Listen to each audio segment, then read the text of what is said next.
Hey, Sasha. Hey, Buckaroos. How the heck are you? It is St. Patrick's Eve, so I put the background behind me, but I'm mostly doing this video because I didn't realize till earlier today that it was National Black Sheep of the Family Day. So it seemed like a moral imperative to do a video today, man. As my brothers and sisters who may disagree on a few things, but I don't think there's any disputes that I am the black sheep of the family. I don't even think that's in contention. Anyway,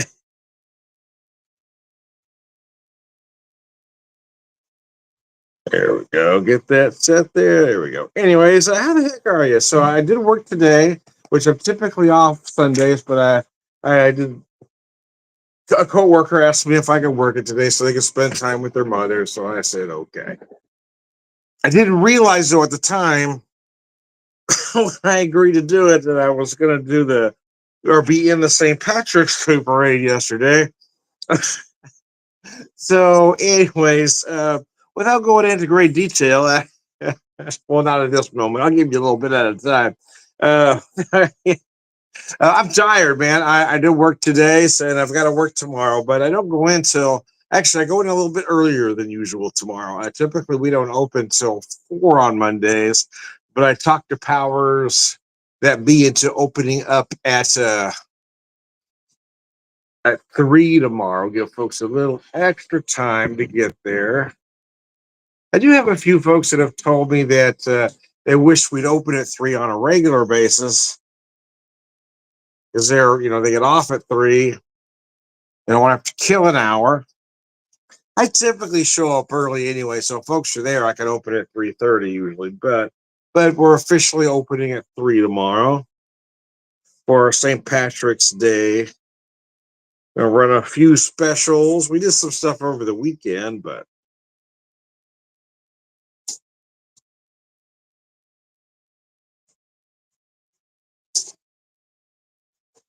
anyway, yeah, there we go. That looks good. So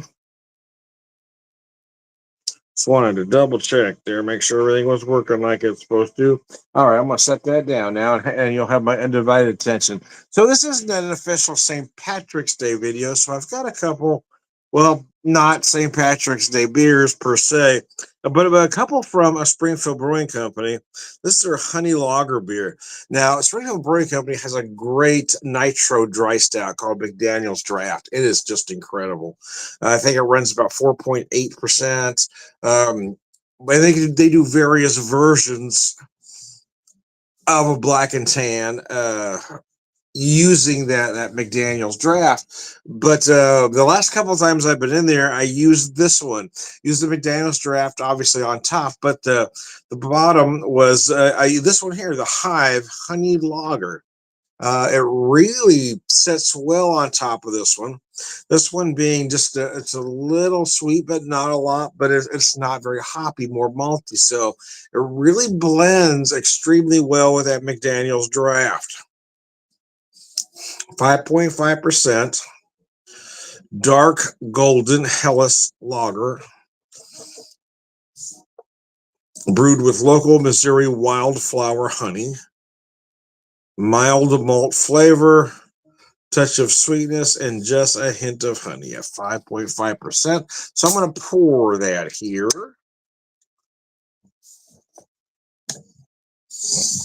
And I'll probably pour myself a little Irish whiskey to go with it. We'll have like an Irish American thing going on because that's what we are here.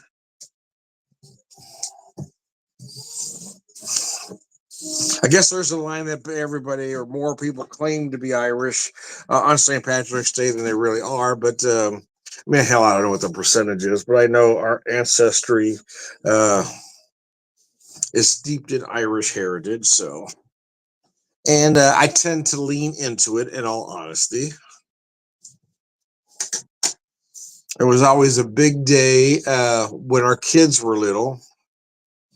We had some family traditions,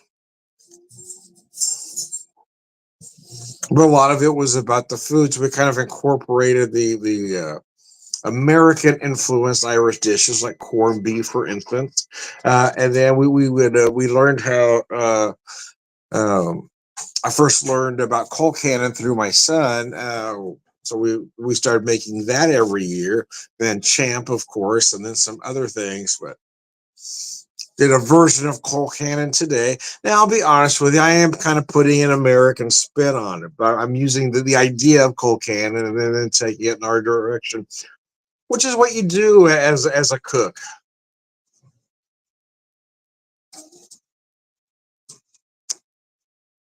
Uh, so anyway, I got off work about 7:30. Came home and started finishing up dinner. I put my corned beef onto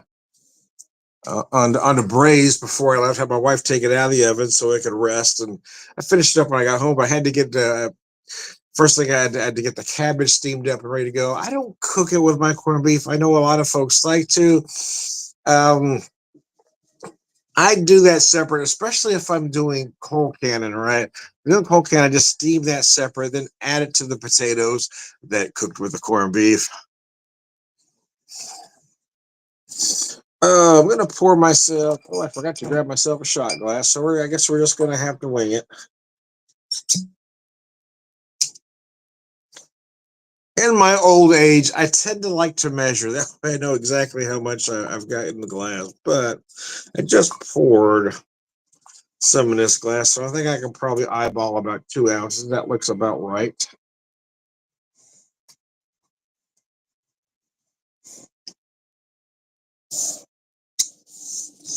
Pick that up. Anybody watching it, if you have any questions or comments, feel free to chime in if you like. Or if you don't like, fuck it, I don't care. Let me make some room to set stuff down here.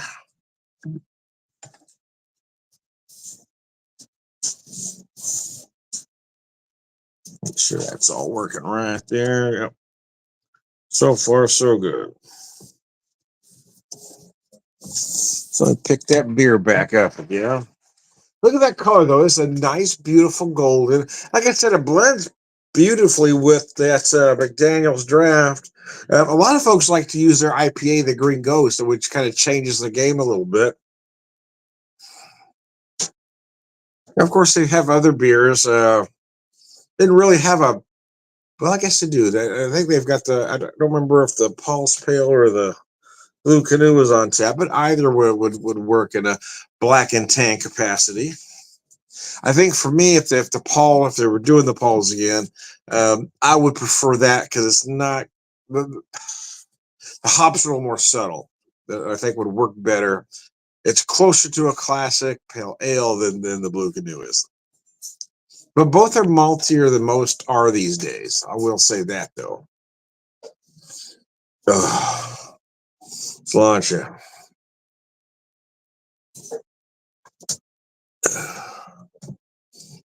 And that's good. Light, crisp, but a lot of flavor. That's why I think it works well with that McDaniel's Draft on top. 'Cause you got those big roasted barley notes.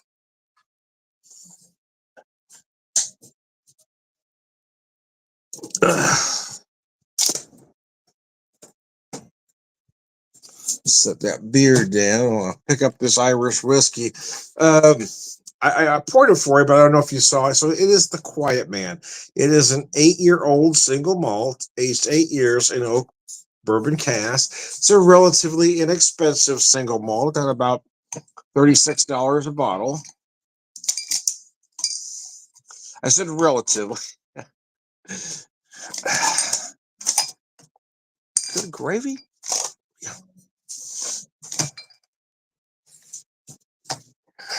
So anyway, I'm tired. It was a long day yesterday, but it was a lot of fun. uh, I met a lot of new folks. It was nice. I mean, I usually don't drink. Oh shit! Goodness, I usually don't drink a Miller Lite or Coors, but that's the beer that they had for the parade. And I usually don't do Fireball shots, but they were passing out little bottles of Fireball. When in Rome, man. It was a lot of fun, though. Everybody was getting loose.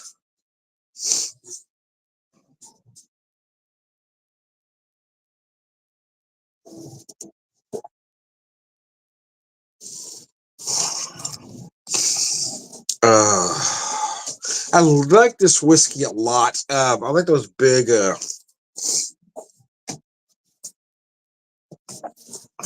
Gives you a lot of honey.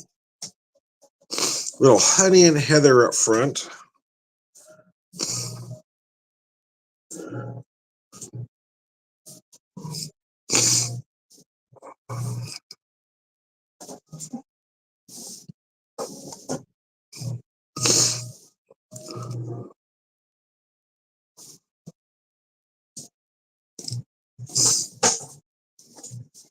Heather could be a little floral, herbal. You might get notes of lavender, chamomile. You may get some other things in there as well. But it tends to run in most Irish whiskeys.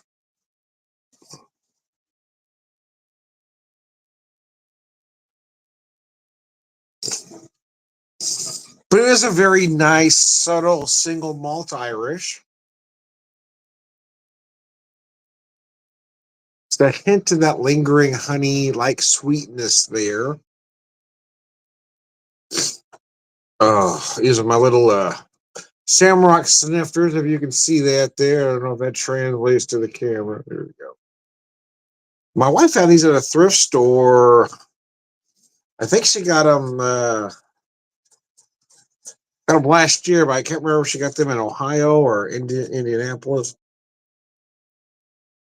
or here. I mean, I don't, I don't remember. I think they were Ohio though.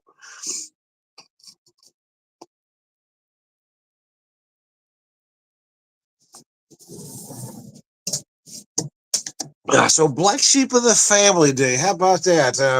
Yeah. So I mean, I wasn't sure if I was going to do a video today or not. Like I said, I do have to work tomorrow, but I don't have to uh, be in till about 2:30 to open at 3. We close at 9. And I'm off Tuesday. So I'll probably do the major St. Patrick's video tomorrow after work. But when I found out it was Black Sheep of the Family Day, it just felt like a moral imperative. It felt like a moral imperative, man.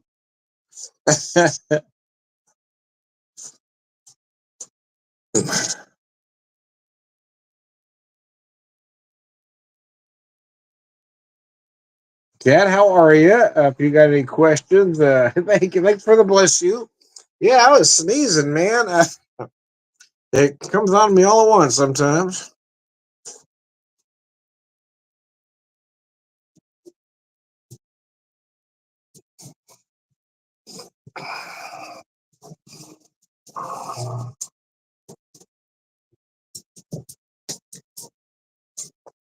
Oh. Yeah, siblings can argue about who the favorite was and all have different reasons for why they believe such things. And I think if you ask all 5 of us, we'll probably give you a different answer. But I don't think there's any question of the 5 of us which one was the black sheep. I think that's going to be pretty unanimous. Because I don't even think there's not a one of the other 4 that could even contend. I took that title running away, man. I don't think any of the other 4 would dare challenge me for that. That was pretty clear. I didn't realize I had a day though. That's kind of nice. Wish I had it all. If I had the whole day off, I'd have really celebrated National Black Sheep of the Family Day. Boy, I'd have went all out. That would have been a thing. Well, I had to work. So I typically take St. Patrick's Day off, especially since we lost Seamus. He loved the holiday. We did a lot of things together. He planned the menu. He did some of the cooking with me. Did a lot of the baking with my wife. But he always took part in planning the menu. Usually it was everything. Usually what we had was mostly his ideas. So then we kind of changed the recipes up and did what we want to do. But so yeah, the last few years I've taken it off. I made sure I wasn't working because we really hadn't celebrated it in quite some time. A couple years ago, my wife and I kind of tried. We went out of town for couple celebrations. It was fun, but you could tell it was still a bit of a strain.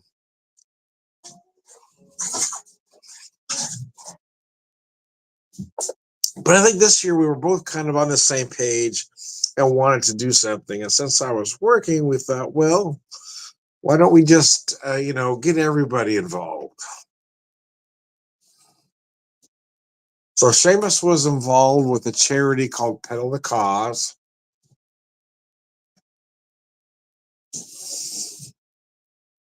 And I did a St. Patrick's cocktail last year called Meant to Be Lucky. And they asked if I would, reprise that drink, and they're donating $3 off every cocktail from Friday, Saturday, Sunday, and then tomorrow. Um,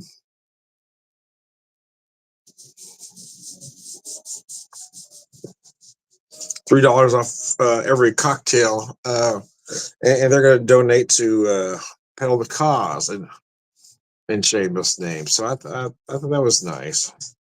It was really a nice gesture on their part, man. It kind of choked me up when I first found out. So, oh, guys, you guys are amazing.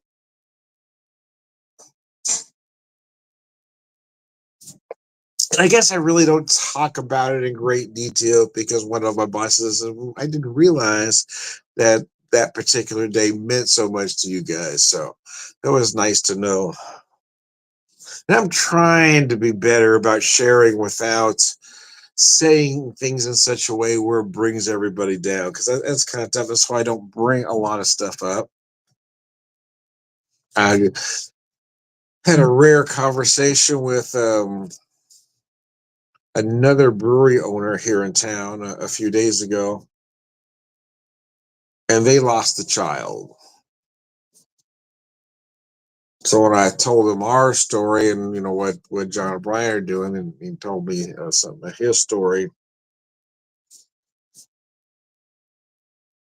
we kind of agreed on most points. But it was interesting though to have that conversation because it's not a conversation you have often for a lot of reasons, right? Because even though our situations are completely different, a lot of the emotion lines up. You feel certain things. I mean, for me, I mean, you felt guilt. Was it my fault? What could I have done different? And then he, expressed the same thing that he was certain that it was something he did wrong. And sometimes things just happen, but it's hard to reconcile that if you don't know for sure. I mean, we know Seamus had leukemia. We knew that's what killed him, but we could never. They never were able to tell us how he got leukemia. And they basically said it could be a lot of things. I mean, it could be uh, hereditary, could play a part.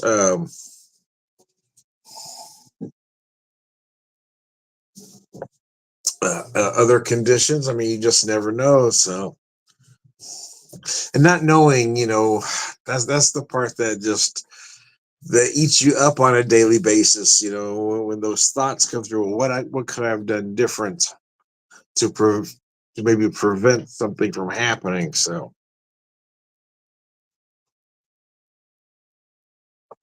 and then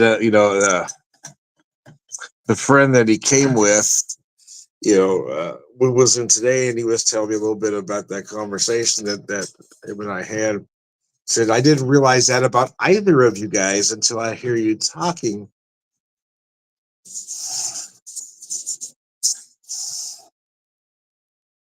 So when you two were telling your story, you could feel the emotion. So,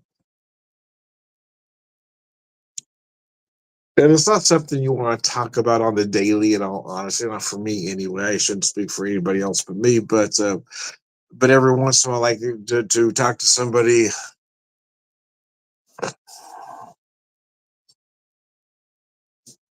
even though it was in a different way, lost a child, in the grieving process and how that works. So we both kind of shared notes about that. We both talked about both of us had remained married, but we both talked about how most don't get through that.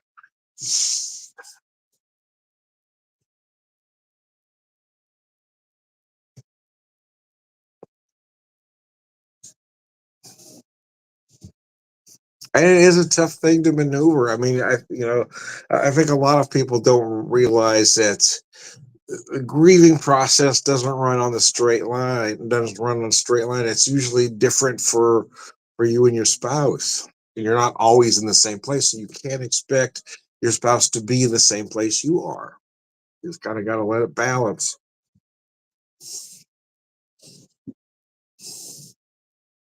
If you're in a spot where you feel like you can do this, but your spouse doesn't, well, then you take your spouse's lead. You don't force them to do something uncomfortable. And I think that's just something you have to learn.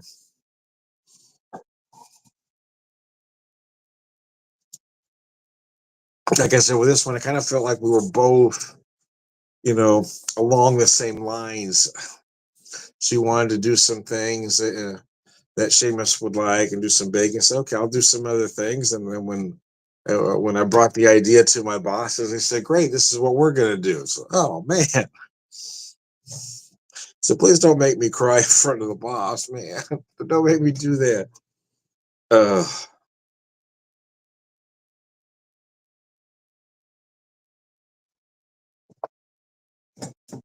so, black sheep of the family day. What makes you the black sheep of the family time? Well, there's a lot of things. I mean, I could give you some stories. Well, I did this, but being the black sheep really is it's more than that. It's more than just having some colorful stories to tell. It's really being the one that tests the boundaries, the one that goes past what everybody else does. Okay, they played it safe. You're gonna do this. Now, my excuse was always that I was the fourth of five, and the three before me were damn near perfect.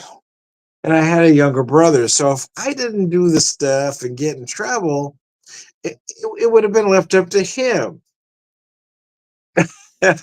Are you following where I'm going here? Yeah.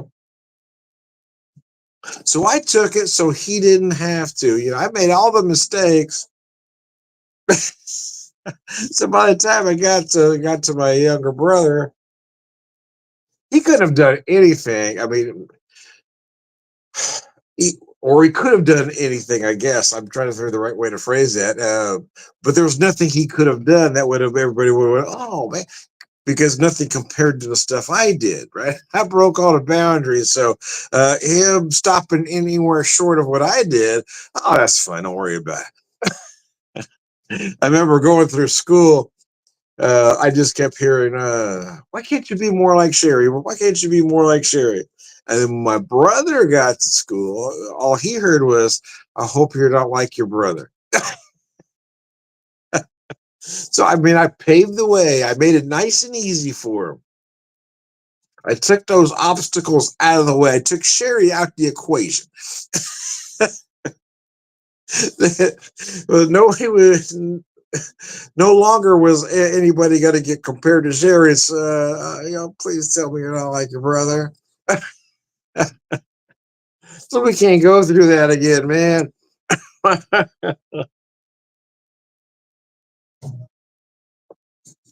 That dude created havoc. Anyway,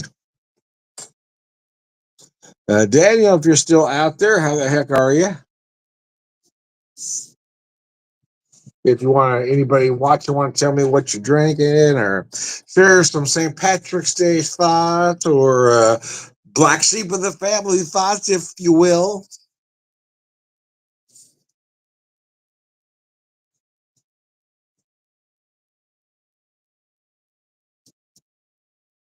Oh man, nice.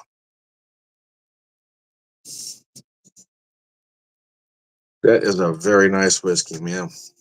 Again, it is an affordable single malt. I wanted a single malt, but I really didn't have the money to go, all the way to the top shelf. In years past, I've had several different Irish whiskeys, but I didn't this year. I kind of bought a couple of last minute, so I had some stuff, but I had to stay in a range. I ended up buying three different, but I kept all under 40. The most expensive being about 37 a bottle. So tried to keep it in, kept it all under 40, man. Times are tough.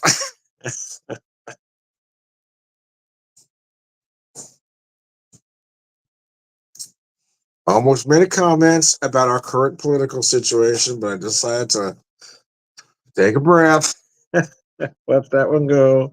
Um, Although, if I were to remain true to my black sheepness, I would, let's just go into it. It has been an interesting few years, though. The first term of crazy ass, and now the second term of crazy ass.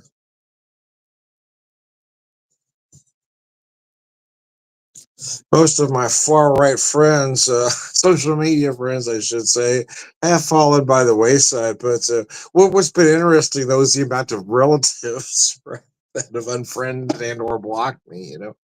Uh,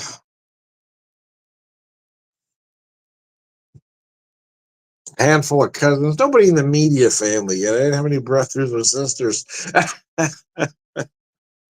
uh, block me yet, but I mean, there's definitely been a handful of cousins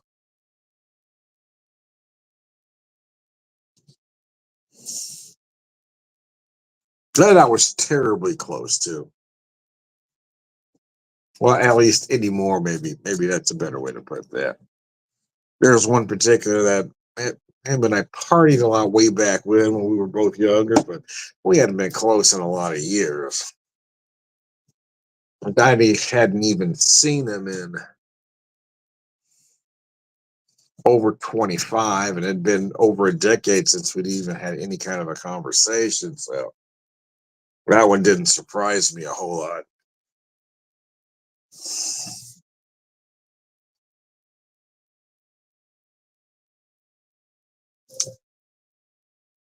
But I think sometimes you just got to embrace your black sheep. That's right. Yeah, you're different, and you're not going to make. So here's the thing, though. This is you can try to make an effort to change if you feel you need to. You can do some things differently. But here's the thing: those family members that saw you as the black sheep, nothing you do will change their mind because they're not going to look at who you are right now. They're always going to look at who they think you were. And that was the issue with that one particular cousin was every time we tried to have a conversation, writing stuff back and forth on social media, he'd always just bring up stuff that I did, between the ages of 18 and 22, which was the years that he knew me. So why do you keep looking up a dead horse's ass? I mean, that version of me that you remember doesn't exist anymore. And quite frankly, it probably never existed except in your mind. This is how you wanted to see me back then. So that's what you saw. But that person is no longer here. So every time we try to talk about, I tried to bring up something about now, today's environment, he'd always revert back to, 30 something years ago. And that's why the point being, you're always going to be the black sheep. Once you get labeled that black sheep, nothing you do since then is going to change that. Hell, you could become president, but the rest of your family is always going to see you as the black sheep. And that's just the way it is.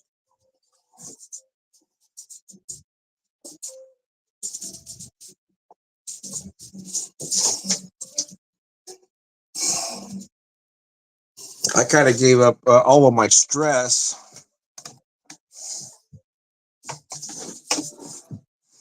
to just become a bartender a little over a year. I mean, I've been a bartender for over 2 years, but to get rid of the stressful job to focus just on the bartending gig. Hey, Vanessa, I'm gonna post your comment there. I just noticed it.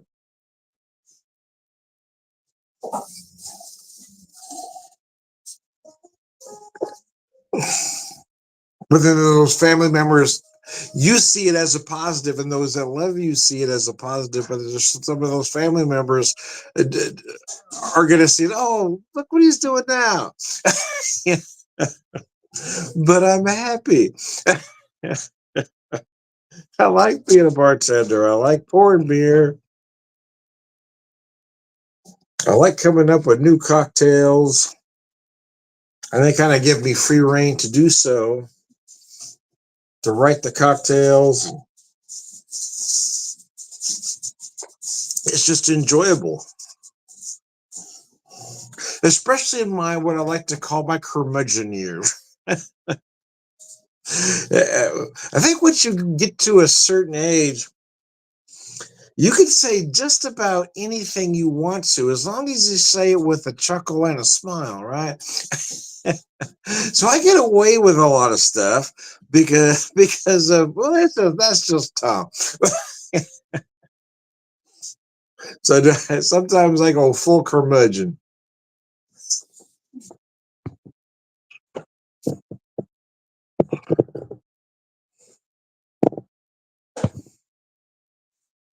Sorry, that comment back up there.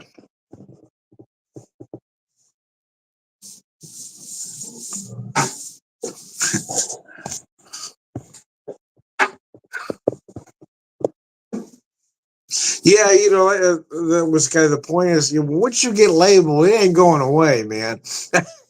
No matter what. I mean, at this point, I could win a Nobel Peace Prize, and all somebody like I was explaining earlier would remember us or think of was who they thought I was 35 years ago.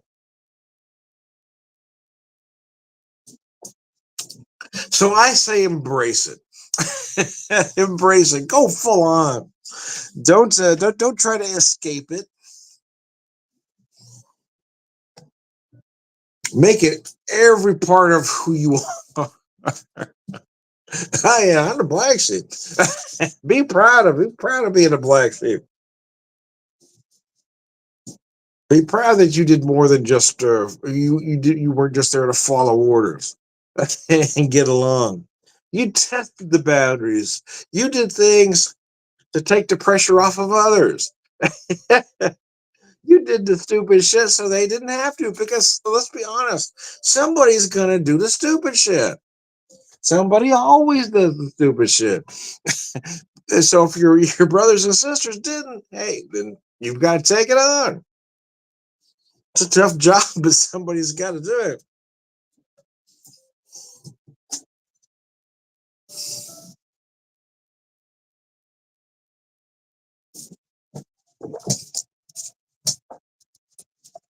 Dribble that whiskey a little bit. Did not mean to do that. We finish this beer. I got one more beer I'm going to pour for you.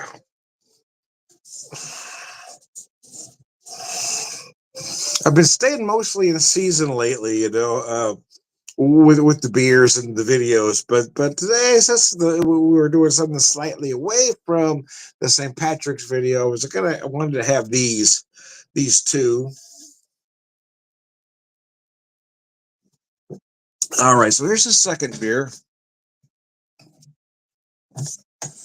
So their flagship IPA at Springfield Brewing Company is called Green Ghost. They've done various versions of. This one's their Cryo Ghost.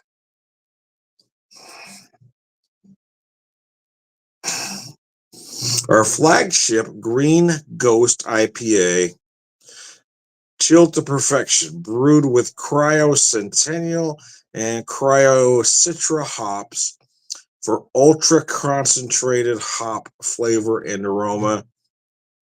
and intensified hop experience at 6.5%. They don't give me the IBUs, but quite frankly, that doesn't really matter. So let's pop this one. I had this set on tap a couple of times at the brewery. Unfortunately, it's now gone, which is mainly why I bought that 6-pack, because they were getting about gone too. So I wanted to at least have one 6-pack here. Excuse me, sorry about that. That was a interesting burp. Flavors of corned beef, Colcannon, Irish whiskey, and Hive honey lager. There was a lot going on in that burp, man. I'm not going to say it was good. I'm not going to say it was bad. I'm just saying there was a lot happening in that particular burp, man. There is a lot going on there, man.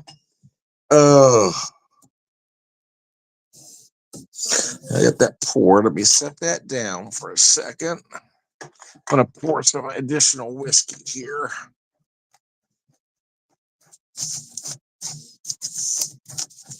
Show you this beer here. Poured rather nicely. Again, similar color, I think, kind of a deep golden as well. I am going to pour some more Irish whiskey, though. I'm going to try to stay in that vein.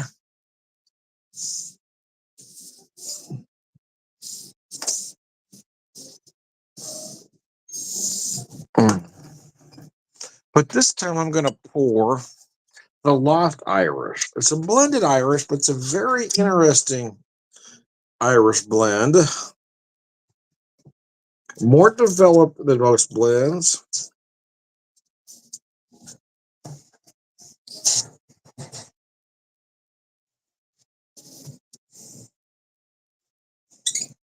Let me show you that whiskey.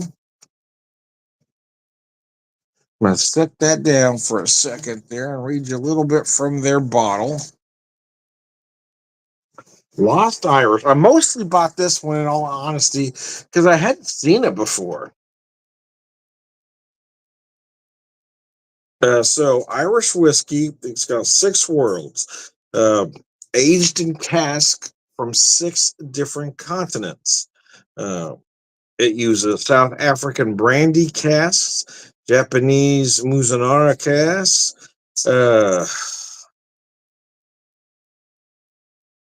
U.S. bourbon casks, Caribbean rum casks, Australian tawny casks, and Colombian rum. So there's a lot going on here. And the whiskey uses 3 styles of whiskey. It uses grain whiskey, malt whiskey, and pot still whiskey. And when you're talking Irish pot still, I mean, damn. Stuff's still good, man. Yeah, Vanessa says I took it from my oldest brother. There you go. Somebody's got to claim the mantle, man. I mean, I did it easily because, like I said, the 3 before me.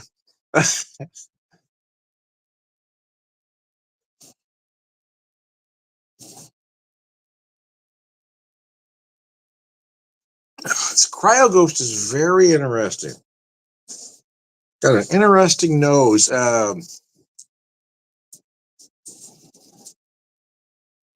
You might get some of the usual IPA suspects going on, right? You might feel some tropical fruit notes, some citrus, but I'm also picking up some melon notes.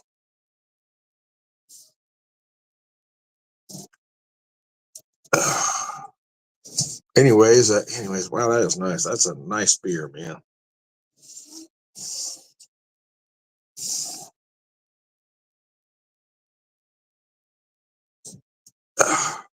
So I'm going to set that down for a second and focus on this whiskey a minute.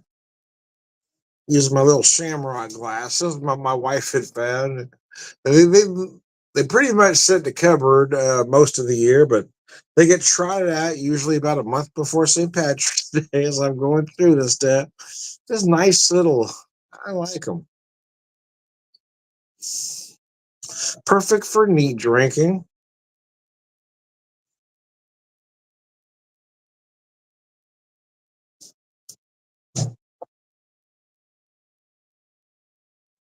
Oh, mercy. This is an interesting whiskey. Very sweet up front. A lot of honey, maybe a little bit of brown sugar.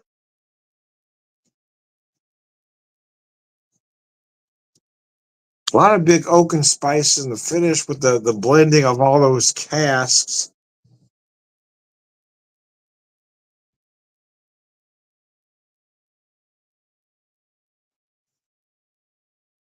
Gosh, it's just gorgeous. A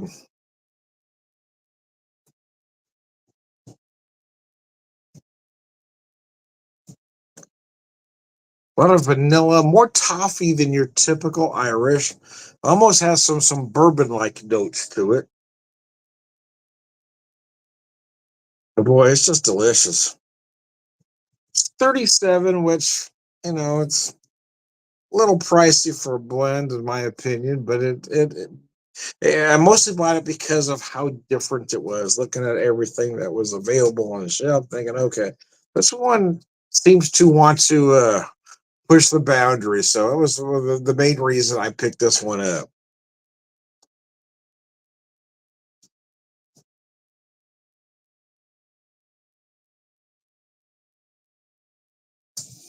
You may have been able to guess. You might have been able to pick up that I'm not really in this little Irish pub vibe. We just, trying to set a mood. I will do a late video tomorrow. So, like I said, I work to about 9:30 tomorrow. But I have to do a video on St. Patrick's Day. So it's kind of it's kind of a moral imperative at this point. But yeah. So it'll probably be depending on what time I actually do get out work, probably between 10 and 10:15. We'll focus on the Irish, and we're gonna start to move along. And then we'll start moving along.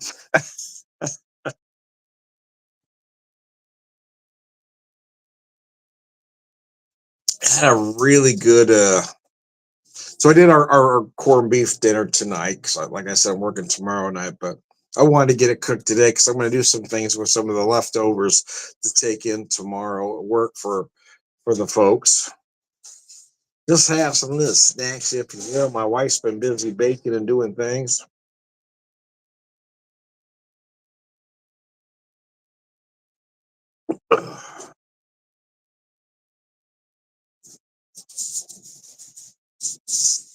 But I do want to get one official St. Patrick's Day video in, so it'll probably be about 10:15 Central Time tomorrow where I do that.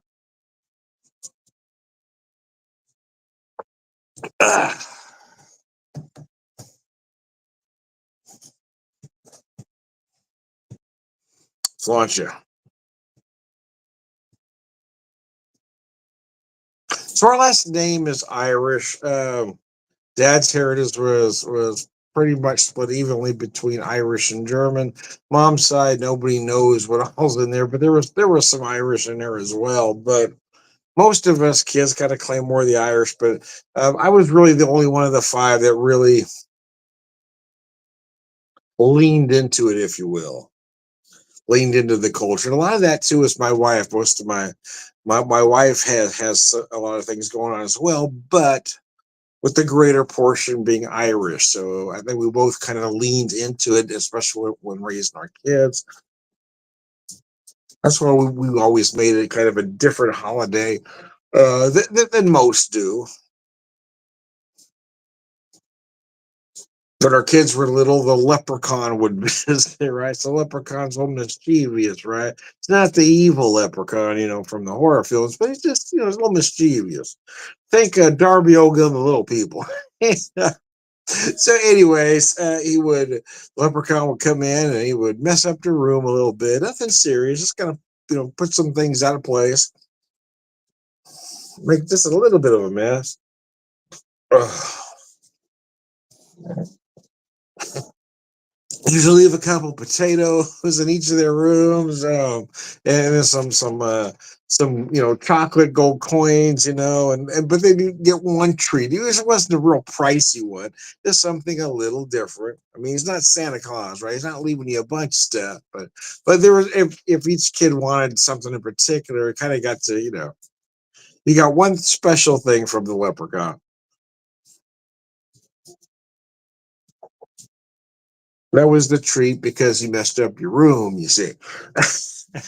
He made a mess, but then he atoned for it. But both kids enjoyed that, and of course, I mean, I know they knew it wasn't, but it was just it was just a fun tradition to do. And then as both kids got older, it became more about the food. My wife has always been an incredible baker, so she would do the desserts, the soda bread, and I would do the meal. And when Seamus was old enough to start doing the planning, we would just take a lot of time, several weeks in many cases, putting the menu together. Like I said, usually when we tried something for the first time, a traditional Irish dish, for instance, we would do it.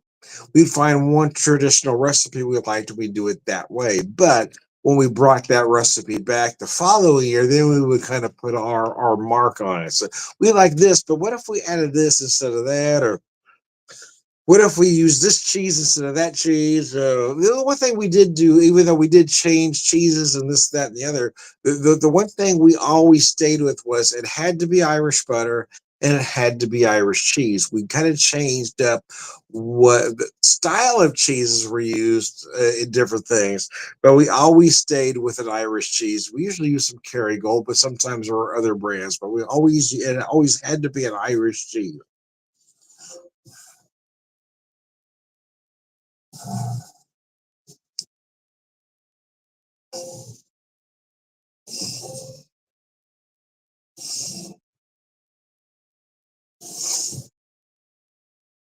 So today we kind of kept it simple. I just did. I prefer braising. I don't like to boil the corned beef.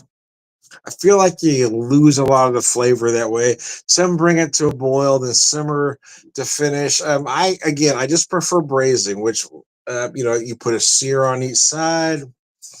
You take it out, then I add the veg. In this case, I added the potatoes and onions. I don't typically cook the cabbage with everything else. I like to keep that separate, especially if I'm doing a cold cannon, but nevertheless. So then I added the potatoes, onions, put the meat back in, add about 2 cups of a stock or broth or whatever you want to use. And then just goes in the oven at about 275. I did 4 hours on this one with the size of the corned beef that it was.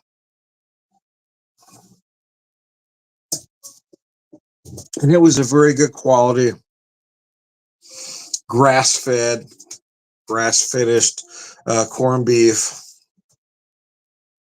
right? Your typical store brand corned beef. That's greasy as all hell. This one was really good, man. Um, so got some very nice slices out of it, but you're always going to get some crumbles. So yeah, so the crumbles will kind of crumble I put a lot of that into the cold can, the cabbage.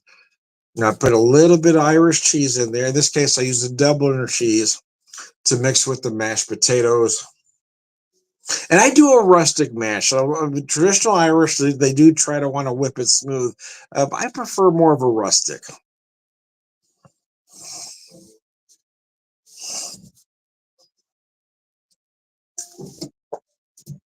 So I added that Dubliner cheese, which is kind of nutty. The cabbage, a little bit of those little bits of corned beef for some goodness and flavor. And then you put it in the oven to bake. And once I know I had that hot and heated all the way through, I took it out and then added more cheese on top. In this case, like I said, I used the Dubliner inside with the potatoes, but on top of the cold cannon, I added just some aged Irish cheddar on top. Again, different flavor, different texture. Let that finish and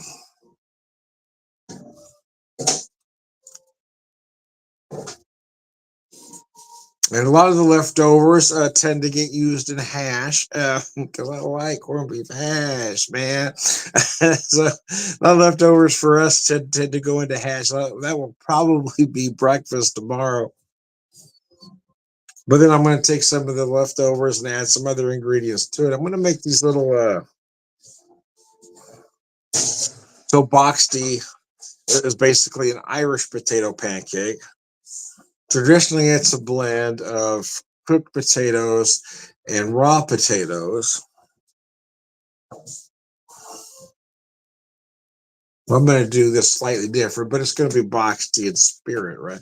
I want to do kind of, that with the with again corned beef, cheese, kind of have everything together. A little, little bit of St. Patrick's Day in every bite, kind of thing. So basically a boxty type potato pancake, but with the Irish cheese, the corned beef, and the cabbage. Because typically you wouldn't use Colcannon to make the boxty, but we're gonna kind of incorporate a lot of different things. Take a few liberties. Take a liberty or two. Anyway. Oh.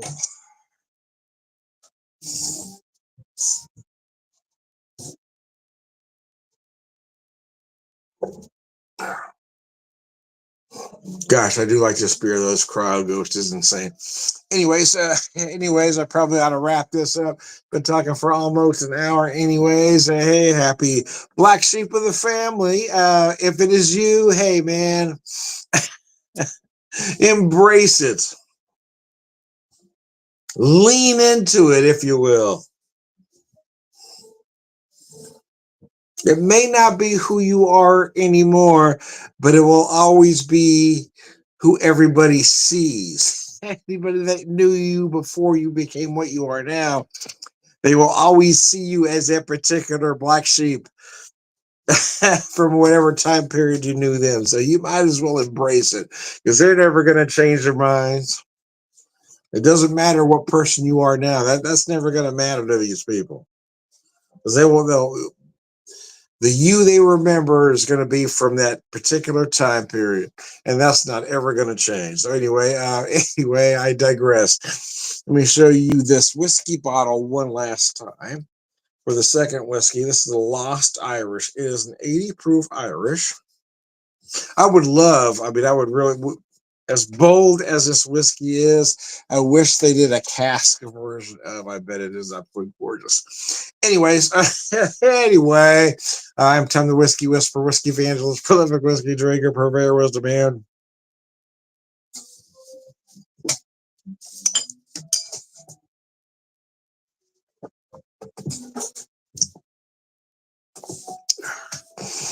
Let me show you this can. Put that way over there. The Cryo Ghost, River Brewing Company, Springfield, Missouri. Anyway. I am Tom the Beer Whisperer, beer evangelist, prolific beer drinker, purveyor as a man. Oh man, that beer's gorgeous.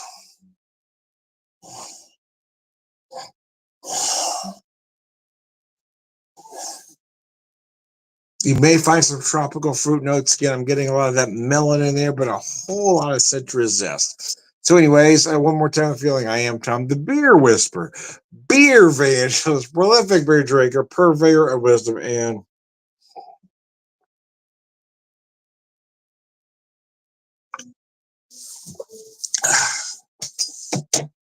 all around good guy and cilantro.